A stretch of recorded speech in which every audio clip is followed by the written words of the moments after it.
World Combat Sports. Good morning, everyone. This is the weigh-in for UFC Fight Night this weekend in Jacksonville, Florida.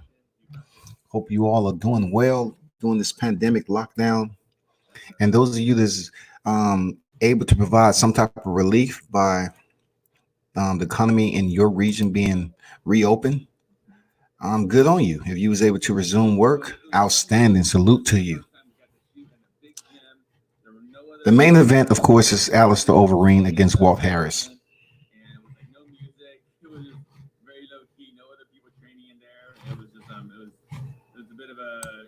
Still a unique experience. It was about as close as we're going to get to being in Jacksonville as far as being in an empty, watching fighters fight and train in an empty place.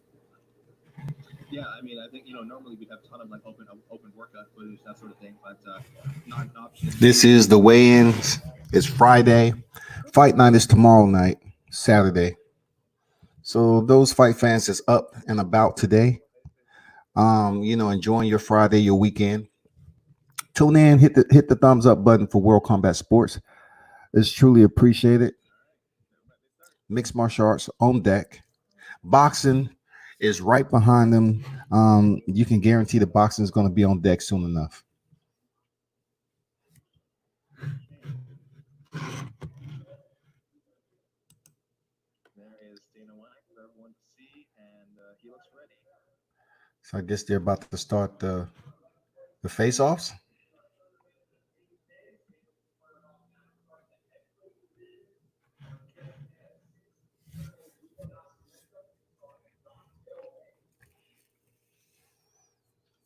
Who do we have first? Rodrigo Nascimento and Dantel Mays kicking off the stare downs.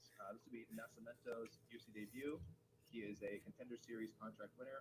Mays also Contender Series fighters to start off the stare downs.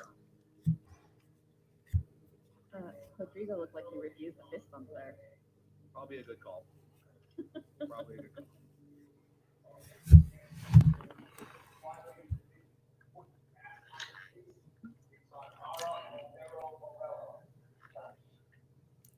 That's Brennan Fitzgerald handling on-site announcing duties right now.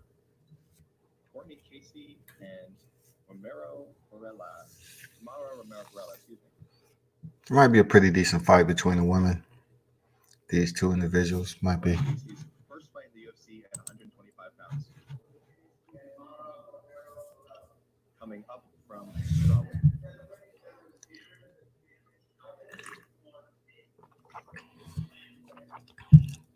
UFC Fight Night on deck again. The third fight on the 3-fight card calendar. Oh, he didn't shake his hand. All right. He said, I'm about this business. That usually doesn't work out that good for individuals who don't shake hands, show sportsmanship. You know what I'm saying? It hasn't worked out well for a lot of people that didn't shake hands. Ronda Rousey to be one. Now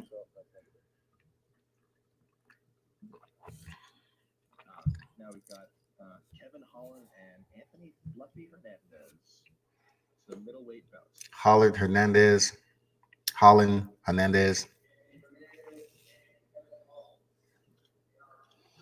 Very light card, to say the least.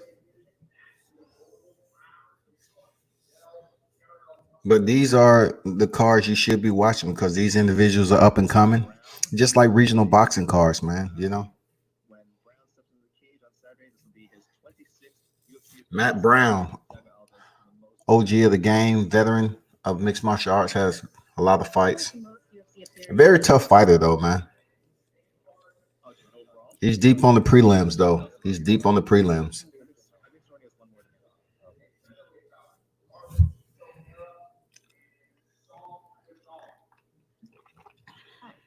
I wish that maybe, I guess Song must be tired of correcting people, but I'm pretty sure.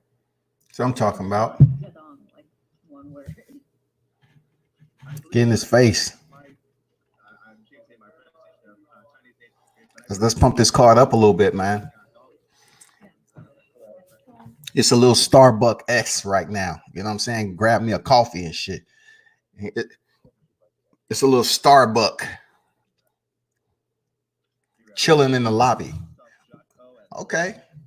All right. He trying to give us something different. Sticking with Some her Mortal Kombat face off here. type pose down here. And that hairstyle old boy got. I'm not sure what year that is antiquated from, but good lord. It's like a mohawk mixed with a mullet.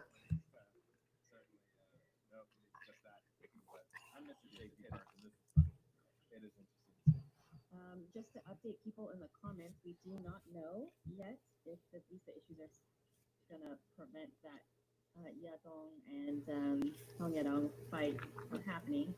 We don't know yet, right? Yeah, Soraya Faber weighed in apparently as a potential replacement, but that is also and people that was your eyes did not deceive you. That was Edson Barbosa at featherweight facing Alpha Tanige. Now we have Claudia Gadelia and Angela Hill. Edson Barbosa weigh-in came in so freaking quick, man. Claudia Cordelia and Angela Hill right there. That's gonna be a good fight. That's gonna be a good fight. Yeah, it's gonna be a nice one. I like both of those fighters. Claudia Cordelia, Angela Hill. They both throw down. Alistair Overeem and Walt Harris. Alistair Overeem looks like the smaller fighter for once in his career. Good lord. You know, I remember Alistair Overeem looked like a chiseled piece of granite. You know what I'm saying? But it doesn't matter. Alistair, a vet, man. See what game plan he has coming out here against Walt Harris. He weighed in with shirts off earlier. Very modest gentleman. Alistair look like he about to go play a game of pickup at the Rutgers. You got to tune in on fight night. Yep. So there we go. So both the other events stare down, at least as far as any sort of tension. A lot of respect between all the fighters here. Again, everyone competing under really difficult circumstances. And again, we will update as Esther just mentioned.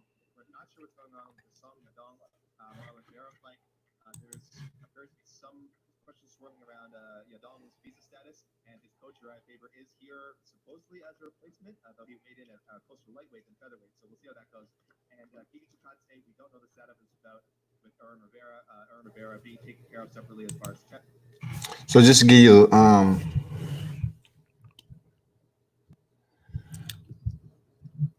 you know, everybody weighing in. Of course, they have some visa issues. There wasn't any reports of COVID outbreaks. You know, all the fighters was tested this entire week, even for the cards that went on Wednesday and the ones that's going on tomorrow. They've been tested, and no new cases have been reported. And I'm not going to play devil's advocate and say it's going to be, you know, there's some new cases, but they just didn't report it. I'm not going to do that. But the only case that was reported was the fight card on the 9th, and that was Ronaldo Sosa and one of his coaches that tested positive. But besides that, everything else is cool. You know what I'm saying? I mean, it's going down, and it's a very light card. You have Edson Barbosa on there. You have Claudia Cordelia and Angela Hill. Walt Harris is coming back from, you know, an unfortunately tragic death of his daughter being killed. So he's stepping back under the cameras, under the lights in a blackout arena. That may be, you know, a little bit what he needs to kind of work himself back in the limelight of active competition against a highly experienced veteran, Alistair Overeem. Walt Harris is a bigger fighter, period. You know, so this is going to be the final card on the 3-fight calendar that they was hosting down here in Jacksonville, Florida. Now, does that mean it's over? You know, that's all we're going to see down there. I doubt it. You know what I'm saying? But it all depends on what we have outside of Florida regions to open up to allow the UFC to be able to host fight cards. California, unfortunately, you know, the word was that they're, you know, keeping themselves locked down for another 3 months, which is absolutely preposterous in a lot of ways because California, of all regions, they need to open up. They need to jumpstart the economy over there because that place isn't cheap, and I can just totally get what's going on with that. It's something else, man, to kind of bring new life over in California. A lot of people are going to hit hard times over there in California because of them not opening up and at least trying. You know, they've been having a lot of protests like other regions, people protesting the economy being shut down and everything else. But look, if you thought your protest was the beginning, just imagine when those people start resulting to desperate measures and start um taking their life in their, and going out here trying to find any means necessary to survive in a place where it's so expensive. Gas is expensive, food is expensive, everything is expensive over there in California. So if you're not working, I mean, it's going to be a lot of people mongering in the roadways, trying to find a way to make a living. The one good aspect is those who have landscaping business over there in California. I mean, that's going to resume. I don't know if that was even shut down to begin with, but landscape shouldn't be a exclamation mark for people not to come on in and do your yard due to California being shut down. You may have to change up your jobs and go out here and clean some yards, unfortunately. But for the governor to come out and saying we're going to stay shut down for another 3 months, it just is on a whole nother level. Why? Why in the fuck is he shutting down for another 3 months and people got to work? You know what I'm saying? Like, California, of all places, man, where people need to work, very high, high end. It's not even close to being cost effective place to live. High cost of living. It don't matter if you're not staying by the beach. You're going to pay to stay in California. You're going to pay for gas. You're going to pay for housing, electricity, gas, all that shit. You're going to pay to breathe over in California. And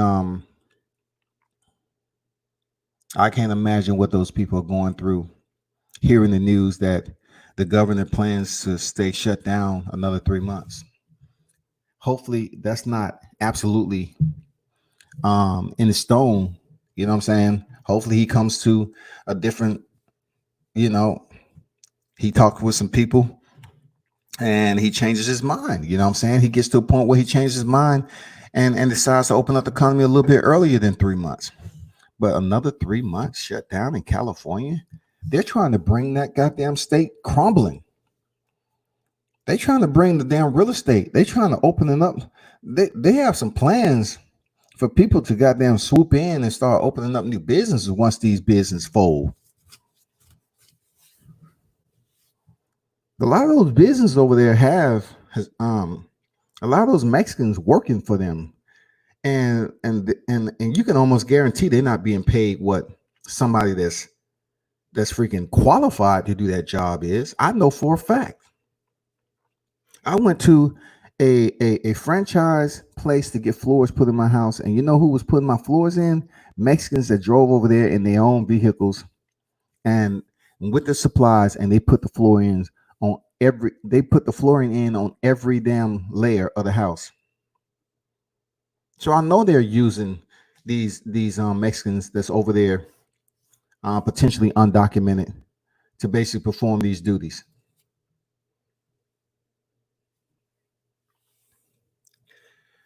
So therefore, we'll see if that goes on the way it should be over there, because that is one of the footprints of mixed martial arts, California. You know what I'm saying? We need to make sure we have a neighboring state to open up. And, that would caveat, you asking why I'm talking about Cali. Cali is one of the nesting beds for mixed martial arts to open up. You know, if we want to talk about putting on a card outside of Florida, if you would have been on here earlier, I mentioned Florida. This is the third fight card in Florida. So we really don't know where's it going to go next. It'll be good if it can go out there in Vegas, California, to open up the doors for the UFC to actually put on these cards at the Performance Center. So being that California is shut down for another 3 months is going to affect a lot of individuals that could potentially be training out there in California. To link that up, or to concatenate my narrative from Florida to California. That's why I'm hoping that neighboring nesting bed open up so some of these fighters can start training out there. There's so many schools out there in California, and also, it potentially can open up Vegas for the UFC to host blackout fights in that Performance Center area. But in order to do that, there have to be some gyms that's opening up over there in that footprint also. So if California stays shut down for another 3 months, it's going to be bad for everybody. It's going to be bad. Andrew, if you came over here late, man, I don't know what to tell you. You jumped in on the end of a talking point, so to speak. If you don't see a live stream with the weigh-in, then it's over. The weigh-in was a light card that's going on tomorrow, UFC Fight Night. And when I talk about certain things that deals with combat sports, I also collectively attach scenarios to it, especially in the pandemic, being that this is the final fight card down here in Florida. So what's next? Where's the UFC going after this? If California shut down, you know what I'm saying? If Las Vegas is where the Performance Center is at for the UFC to host their fights, how are they going to be able to do that? You know what I'm saying? How are they going to be able to host fight cards as rapidly as they want to? And there's really nowhere for these fighters to train if California is still shut down for another 3 months. Josh said, Scott, did you see California Kid will be stepping in for Song? Not just yet. He's not going to be stepping in, doing that fight. Song is having visa issues. Only thing that happened was he weighed in. You know what I'm saying? He's not going to be stepping in. And plus, he was overweight. Uriah Faber was seriously overweight, man. So I'm curious to know how this going to work, man. I can tell you right now, if I remember correctly, Song weighed in at 145.5. All right. Vera weighed in at 145.5. From my understanding, Uriah Faber weighed in at like 150. You can only imagine what that's going to be like. Even if he having visa issues, you know what I'm saying? I mean, is Dana White going to say, you know what? It's okay. We'll give the weight difference, and put this fight on. We already done seen Marvin Vettori should not get paid for 1.5. So Dana might put some type of stipulation for them to fight. If indeed Uriah Faber steps in, he might agree to that. He might check the box. California Kid is a warrior for taking a fight on 1 day notice, but let's hope Vera versus Song will be happen. Some good fights tomorrow. Yeah, I agree. I want to see Vera versus Song. You know what I'm saying? Them are the new soldiers that's on the move in combat sports and mixed martial arts. They're on the move. Uriah Faber, not so much. Uriah Faber, though he is one of the legends of, mixed martial arts, he had his time, and he has been presented with multiple title shots. I mean, against Dominic Cruz, man, he's had so many title shots in the UFC, and he hasn't able to get it done, unfortunately.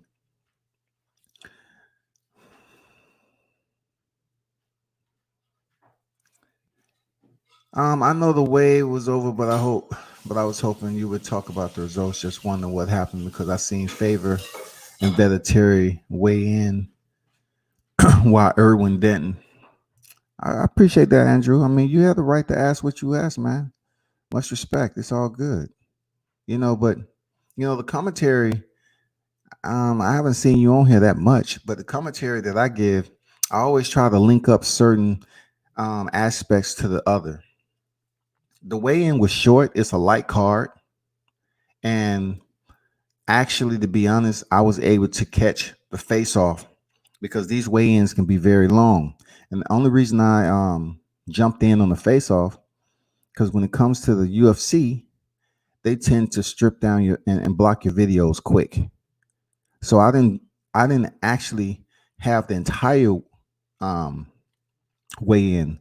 Like sometimes I do live and I try to show the Anthony Smith fight and Glover Teixeira, and I was on live for like 4 or 5 hours, and then they blocked my vid. That's like it's good for the people who tuned into the live, but really it serves no purpose after that if the UFC, the algorithm that they have is very, very strict and you get your shit blocked.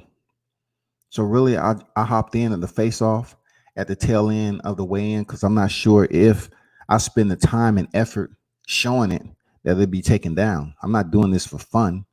You know what I'm saying? I do like it and do it as a passion, but I'm just saying if the videos are going to be taken down when it comes to the UFC, I need to make sure I pick and choose what I need to do selectively to benefit the audience that's tuned in. Irwin is in a quarantine and is get weighted probably because he hasn't got his test back yet.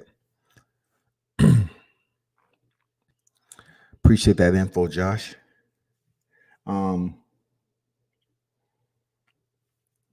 Irwin must have actually arrived in Florida late because most of the fighters was tested throughout the week.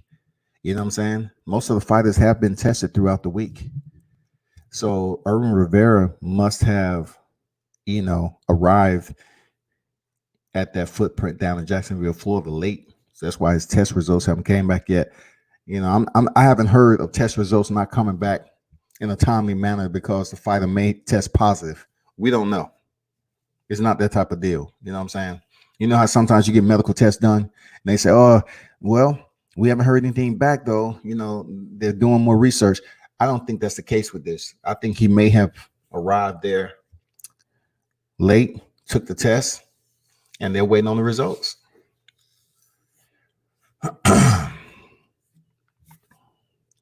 For sure. I appreciate the feedback to my comments. Oh, it's all good, man. You know what I'm saying? Some people jump on here and I could be talking about something else, but just like boxing, NYC is big to boxing. You know what I'm saying? California is big to boxing. And also the same thing when it comes to mixed martial arts. You have some footprints that's out there that's huge to this sport reviving itself and getting back on tap under the bright lights, even without the audience. You know what I'm saying? But we all know NYC it's gonna be a while before that place open up to fan-friendly bouts. But UFC just being down here in Florida on its third calendar. What's next? We hearing all this Fight Island shit. What next? Are we actually going to be able to see Dana White host fights at the Performance Center? Just like the WWE is hosting their matches at the Performance Center. But of course, their format is totally different than the UFC. You know what I'm saying? They don't have to have all them people in place. You know what I'm saying? To put on a match, especially a singles match and a referee in there. They just don't need a lot of people. But of course, they have to go through some type of testing to make sure they remain consistent per the COVID-19 guidelines and everything. But I really want to see what's next. We don't know where Fight Island's at. For what I'm hearing, Dana White is going to put on Khabib and Justin Gaethje on Fight Island. But no one knows where the damn island is at. Some people believe it's the performance center. I don't know, to be honest. But I do know this. I know Vegas, it would be good if that performance, the UFC training center can open up so we can get we're able to get consistent fight cards from the UFC week after week after week and don't have to worry about them switching around the damn regions and everything. I know it don't affect me, but I'm just saying, for the sake of combat sports, it'd be good if they had just a solid venue that they can put on these fights and we can get a longer fight schedule. You know, this fight schedule right here is concluding after tomorrow. So after that, where the fights are going to be? They're going to are they going to reconvene? Are they going to be down in Florida again, or is there something else we don't know about that's going on over there in California? They're going to put some essential for business for the UFC like they did WWE. We don't fucking know, man. We don't know. That's all I'm saying.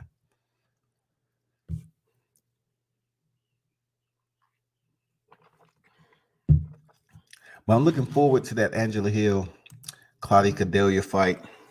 You have a lot of guys coming up from the Contender Series. You got Elkins back on deck.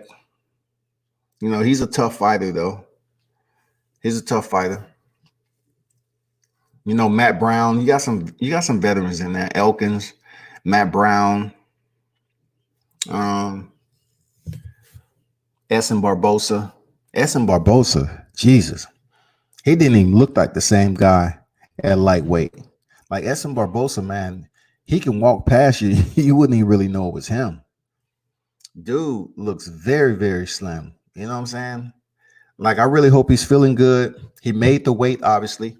Essen Barbosa weighed in at 145.5. So he balanced the scale nicely. And Walt Harris is a 264.5 on the scales, vice Alistair Overeem 253. Alistair Overeem looks very slim and fit compared to Walt Harris.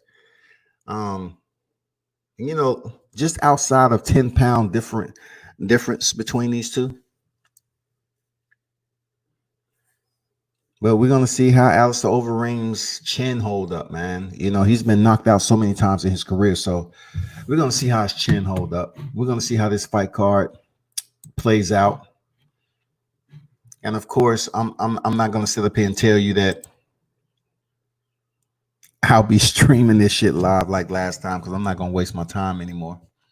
If by chance I do, I'm not sure, because it's gonna be on live TV, so it's really defeat the purpose. Sometimes the PPVs is good for the PPVs to be live streamed with no audio, just round for round commentary.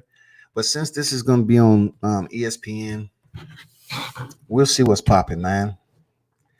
We'll see where it goes. I'll think about it.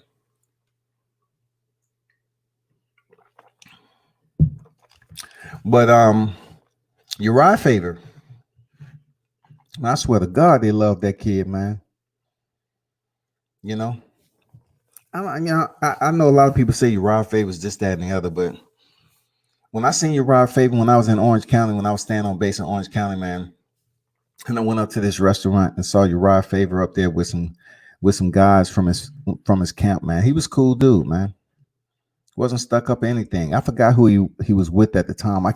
His name can't come to me right now. It wasn't TJ or any of them guys. It was I forgot the two guys that was with him, man. But he was cool, man. He was approachable, you know. Very, very short guy. He drives this old classic. You know what I'm saying? He drives this classic that it looks old. You know, you can never tell that's Uriah Faber unless you know. He got the California hairstyle going on and everything. But man, they love Uriah Faber over there in Cali, man. But he was down there in the OC that day. I used to see Ryan Sheckler all the time, man, the skateboarder. Cool cat. He's much older now, but I've seen him. I ran into Ryan Sheckler at the mall, man. He pulled up a big ass long Mercedes Benz. He's in there walking by himself. And I'm walking with my son. I said, "What's up, Ryan?" He turned around. He was shocked. He said, "Damn, he know me." I said, "What's good? Hey man, I was just, saying what's up to you, man."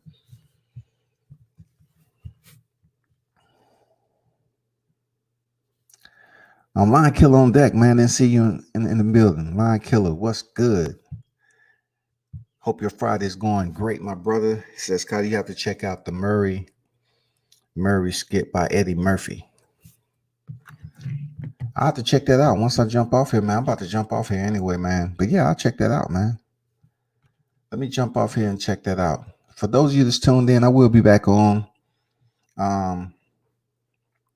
very soon. And appreciate the ones who did tune in for this brief UFC Fight Night weigh-in. And like I said before, it's a reason why I wasn't there from start to finish, because I'm not going to waste my time and they're taking down vids just from commentary, you know what I'm saying? Just from commentary.